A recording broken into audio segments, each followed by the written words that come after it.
Hey, just so that you know, oligarchy is really f***ing stupid, but I guess we're gonna try it out. Mark! Mark! He's wired in. Sorry? He's wired in. Is he? Yes. How about now? You still wired in? I went to Trader Joe's. I got 2 bagfuls at Trader Joe's. And then I went to Target. One tiny little bag with, I believe, 5 items. $47, $45. Entering into 2025, I'm honestly feeling really demoralized about the state of things. It's very scary to see billionaires getting buddy-buddy with the president. We are looking at skyrocketing grocery prices, skyrocketing housing prices. Capitalism has found ways to make every single part of our life as expensive as it possibly can be, because why wouldn't they? So this is my 2025 plan to stand against the predatory practices of these huge businesses who are trying to make life as expensive as possible for ordinary people like you and me. I'm trying to remember, amid all of the panic, that there's only one person in the world that I can control, and that's me and my own decisions. And so I'm not gonna worry about what the government is doing. I'm not gonna worry about what the billionaires are doing. I'm just gonna worry about myself and my own choices. Remember that if you want to take part in standing against capitalism, you don't need to be perfect. It is about doing anything that you are able to do in order to keep your money and resources going to the people that need it the most, rather than shareholders and CEOs, etc. Even if you just take one single thing from this video and make a single swap, like buying from a store brand rather than buying from a name brand, that is helping. Okay, part 1 of this video is where to buy. So this is my rule of thumb that I use when I need to buy something. I buy first from friends, next from thrift, secondhand, like Facebook Marketplace as well. Next from small or local businesses, and next from the most ethical private business that I can find. Some big swaps that I made last year were switching from Starbucks to local coffee shops, and switching from Target to Trader Joe's and Publix. In general, companies that are publicly traded on the stock market are good to stay away from, because very often they will do anything they can to inflate prices and get people to buy more so that their stock grows on the stock market. That's like their only mission, is continual growth at any cost. Doesn't matter if this continual growth is bad for their employees, their business, their customers, the planet. Like, they have to continue growing because that's what shareholders expect. If you imagine like yourself investing money into a stock, like,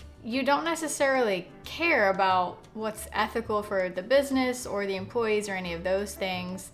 Like, you just want your stock to be worth more money because that's why you put the money in there. So that's just something to know about public companies. Like, that is where the incentives lie for them. They have to do everything they can to get continuous growth because that's what their shareholders are expecting. So I'm gonna start with grocery stores. What's great is that a lot of the privately owned grocery stores also have better prices than the ones that are public on the stock market. If you have a local grocery store that you trust, or like a farmer's market, that would definitely be the most ethical option for groceries. If you are local to Nashville like me, Turnip Truck is a great alternative to Whole Foods. It's a health food store with lots of supplements and organic foods and things like that. I don't shop there all the time because it's pretty expensive, and Trader Joe's is less expensive. The next best option that a lot of us have access to is Trader Joe's. Trader Joe's keeps their prices low because most of the products in the store are Trader Joe's brand. And so basically your money only has to go to support Trader Joe's rather than Trader Joe's and this other brand that's making the product. Another reason that these huge companies and huge brands' prices are so inflated is because they spend millions and millions on advertising. But I want you to think for a second, have you ever seen a commercial for Trader Joe's? No, because they rely on word of mouth marketing only. And you can see they're still in business and they're doing fine. So truly, like, you do not need to spend millions and millions of dollars on advertising. And we as the consumer, of course, pay that price. Trader Joe's also donates food that does not get purchased to local charities instead of throwing it away. A lot of their packaging uses the least amount of plastic possible. They use only paper bags, and also their reusable grocery bags are really great and they're very inexpensive. The next most ethical store in my area is Publix. They are privately and employee owned. They still carry a lot of the sort of name brands that are part of these huge conglomerates. And so I try to shop at Publix and get the Publix brand. And if I have to buy a name brand of something, I'll get it at Publix rather than Target or Walmart. Target, Kroger, Walmart, Costco, all of those and many others are publicly traded on the stock market. They have a lot of subsidiary grocery brands that you probably know about, like Ralph's is a subsidiary of Kroger. I think Sam's Club is owned by Walmart. So just Google the grocery store in your area, find out if it's publicly traded or owned by a huge, like, conglomerate company. Whole Foods, in my opinion, is probably the number one to avoid because they're owned by Amazon. And Amazon may play the biggest part in the inflated prices and complete disruption of our entire economy. If Amazon finds out that a third-party seller is selling a product anywhere on the internet for a lower price, they remove the buy box and make it nearly impossible for users to purchase the item. Most sellers depend on Amazon for 80–90% of their sales. They can't risk that.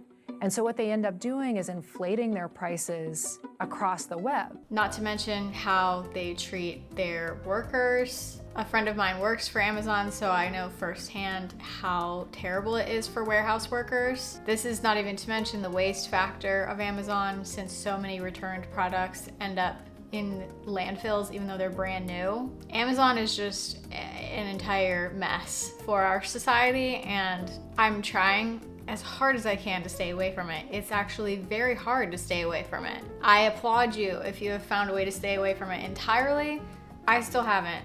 Again, this is not about being perfect. It's just about trying to find alternatives any way that you can. Lastly, another way that you can avoid buying from huge cleaning brands like Tide and Soft Soap and like all these big cleaning brands. Search in your local area to see if there is a refill store. It's a store where you bring in your own container and then they weigh it empty. You put into it whatever it is you need to buy, whether that is laundry detergent, hand soap, shampoo, baking soda. They have so many different things. And then you leave having only paid for the product. You didn't pay for the packaging, the marketing of the product, like any of those other things. If you're local to Nashville like me, the Good Fill is here in Nashville and they're doing great work. Okay, now on to section 2, which is when to buy. So this is an issue that I feel like I have been working for a long time to reprogram my brain, because capitalism wants you to buy literally as fast as possible. Like, don't even have a second thought about what it is that you need, just tap and buy it. So this is a list of questions I try to ask myself every time I feel like I need to buy something. If I am replacing something that broke, can I fix it, or can I find a local repair shop that can fix it? If it's something that I only need for like a single project, like if I'm baking a cake that needs a particular size pan or something, can I borrow this item from a friend? Does my friend have one of these and need to get rid of it? Or can I search a local buy nothing group to try to find this item? This is just me stepping in to say, if you've never heard of a buy nothing group before, there are groups on Facebook of people who need to get rid of things and don't want to send them to like Goodwill or other thrift stores because they often throw things away. And it is amazing because people that need to get rid of things are connected with people that need things that would probably go and buy it new if they didn't find it on there. So it's an amazing resource. This one is one of my favorites. do I have a friend who can make this thing for me? I am very lucky in that here in Nashville, I'm a part of a community of people that are very crafty and work with their hands. A lot of them own their own businesses making these things, making high quality items that are supposed to last forever, that they will repair for you forever, which is amazing. This knit vest actually is from a friend of mine's business. It just makes me so happy knowing that I supported her business, and also if anything ever happens to this vest, like I can go to her to repair it. Next, what is my ideal number of this item to own? So, how many sweaters do I need or want? How many drinking glasses do I need? How many plates do I need? Questions like that. These days, I'm trying to not be like so limiting of myself. Like I'm not allowed to own a lot of anything, but I've also noticed I'm usually much happier owning less rather than owning like a lot of something. And then lastly, am I absolutely obsessed with this item and could I see myself owning it for years and years or the rest of my life? I don't want the values I have around purchasing things to become so restrictive that I can't like enjoy my life anymore.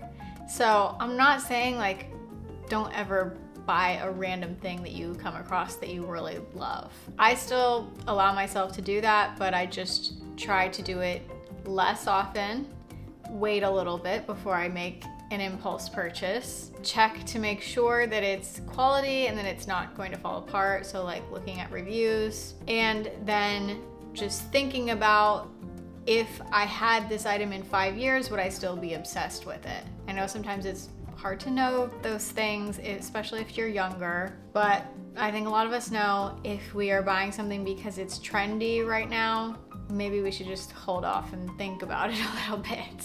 Okay, now on to part 3. Once I've made the decision of where to shop and then when to actually decide to buy something, I need to decide what do I actually buy once I'm there. So at the grocery store, I like to avoid name brands because as I mentioned before, like when you're buying a name brand, you're paying for like the grocery store hosting it, they have to make a profit. Tide, who makes the product, has to make a profit on it. And then also Tide is spending a ton of money on advertising and plenty of other things.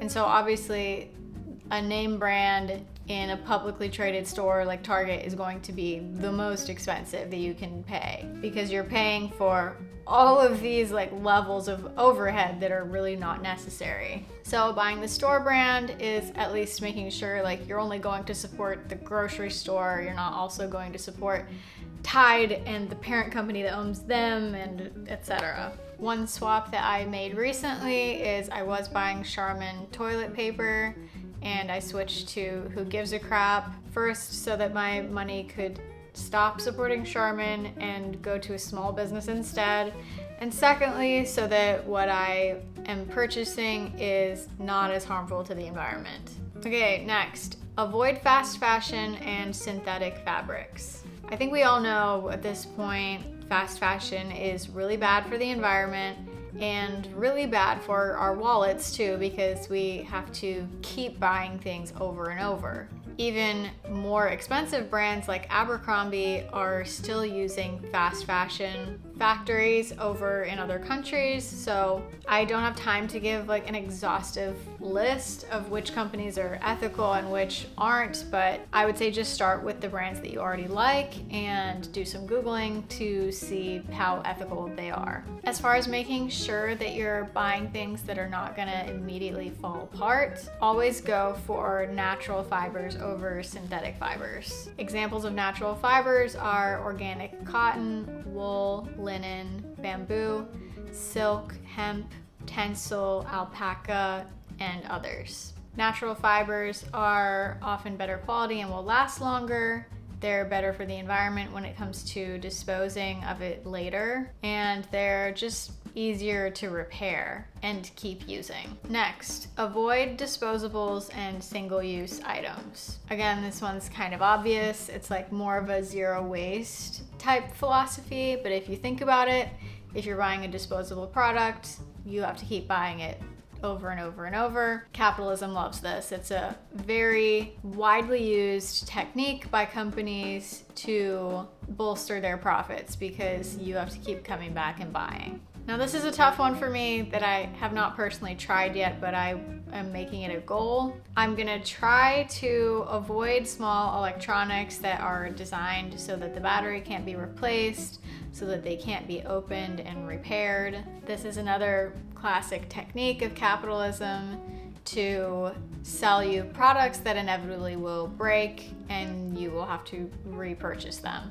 If you haven't heard of the right to repair movement, this is actually why Apple was forced recently to start selling some of the parts to iPhones and giving you like repair instructions of how to repair things. That was a change from before where they actually made it impossible to repair. And I believe it was legislation in the EU that made them have to do this. But of course, we got the benefits as well over here because Apple makes products for the entire world. Planned obsolescence as a concept was invented by light bulb companies about 100 years ago. So this is a very old technique that they have been perfecting for a very long time. If you have one of these things that you are trying to fix, go to ifixit.com and see if there's a repair guide for it. ifixit.com is a website where regular people contribute what information they have on repairing common electronics items. There's also a Reddit forum that I love that is called Buy It for Life. And basically anytime you're looking to buy a product and trying to make sure it's gonna last as long as possible or is able to be repaired, somebody on that forum has suggested a product that they've used before. So search there if you're in need of buying something like that. Next, avoid buying the extras that capitalism tries to tell you are necessary. A good example of this is laundry softener. Laundry softener is actually a type of wax that coats your clothes and kind of gives the illusion of it feeling softer, but in reality it damages your clothes over time by like building up residue, and it's not good for your washer either. So that is something capitalism has told us is necessary for clothes that is actually completely unnecessary and damages your clothes. So I use baking soda instead of laundry softener. Baking soda reacts with the hard water that comes into your washer in a way that kind of softens the water and it makes your clothes softer. I also try to use baking soda, vinegar, and Castile soap instead of all of these sort of like specialty cleaners that are supposed to be for every single different part of your house. A lot of the times you can just use the same items to clean in different places and it'll work just fine. One swap that I made, I think a couple years ago now, is I stopped buying body wash and I just use Castile soap instead. The beauty industry is another huge offender of telling us that we need all of these special products for all of these things that we don't really need. I've noticed over the years a lot of skincare products that my skin likes the best have a certain few ingredients in them.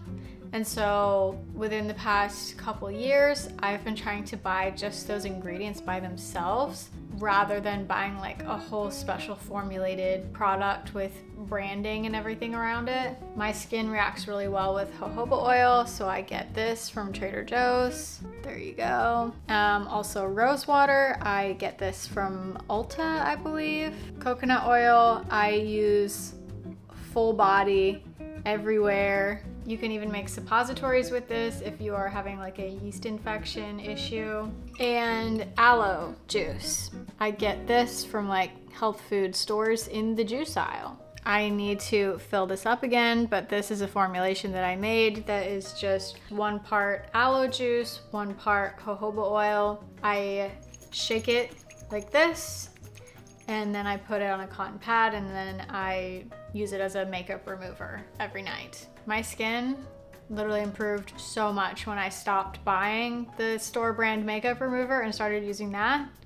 I was shocked. And lastly, avoid period products. I want you to think about how much money you spend on period products every single year. It's a lot of money, right? Kind of an obscene amount of money. And women dealt with their period for thousands of years without tampons.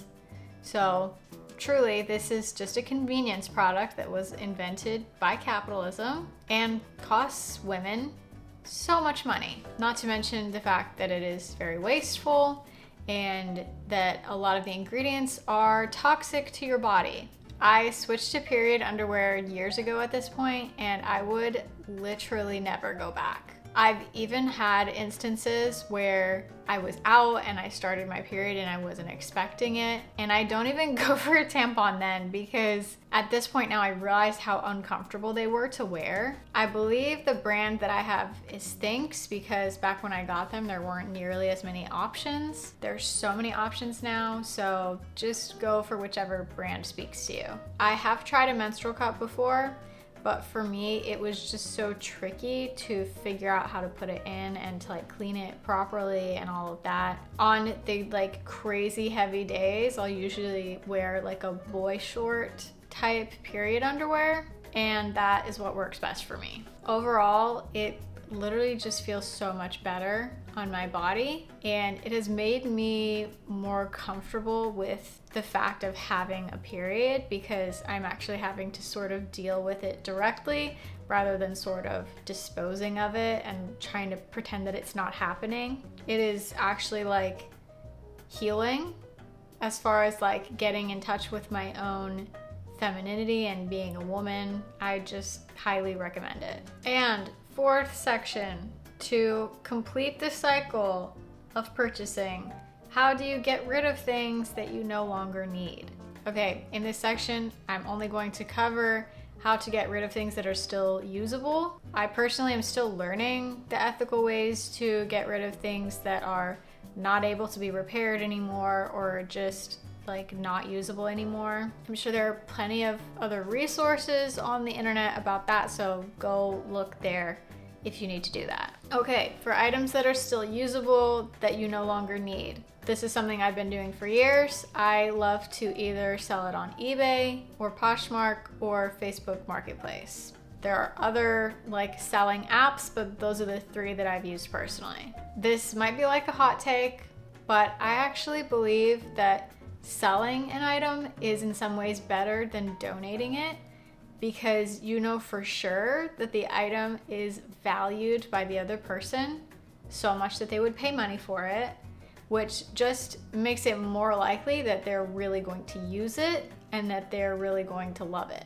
I know that that's like not a pleasant way to think about human psychology, but it is a fact that if you're willing to spend money on something, you are going to value it more than if you got it for free. And that is just a generalization, okay? Next, if you feel like it's an item that's still usable, but you'd probably only get $5 or $10 for it, you know, don't bother selling it. Ask your friend group if they need it. You may find somebody in your friend group needs whatever item that you're getting rid of, so ask around and see if somebody needs it. If nobody in your local friend group needs it, then you can go on Facebook and find your local Buy Nothing group and ask if anyone on there needs it. And next, if none of those previous things will work, you can donate things to a local charity that is actually distributing them directly to people in need rather than selling them for profit like a thrift store. And then if none of those other options will work for you, you can donate it to a local thrift store rather than a chain thrift store like Goodwill and others. I haven't done a ton of research on this, but what I've heard is that Goodwill and other big chain thrift stores very often will just throw things away that they don't think they can sell, or throw away excess inventory that they have not been able to sell. And so when you're thinking like, oh, I'll donate it to Goodwill instead of throwing it away, that's better. But very often they end up throwing it away anyway.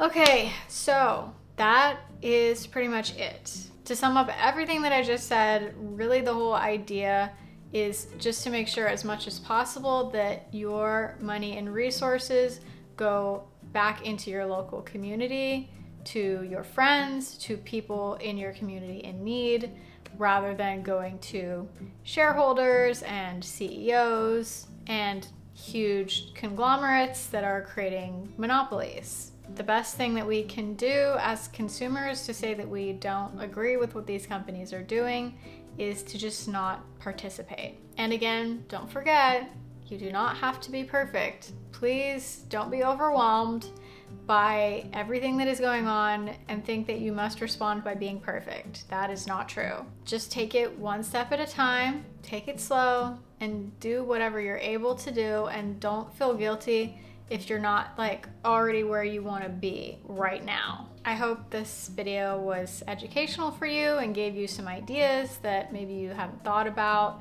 for how to keep your money going towards your local community. I really hope to make more videos around topics like this because I'm very passionate about it. So subscribe, and hopefully I will be making more videos on these topics. And let me know if there was any like specific thing that you'd like more information on. Like, I think I'll probably do a video on how I handle my period with zero waste options. Anyway, thanks for watching, guys. Don't get overwhelmed. Stay positive. It's all gonna be okay. All right, I'll see you next time.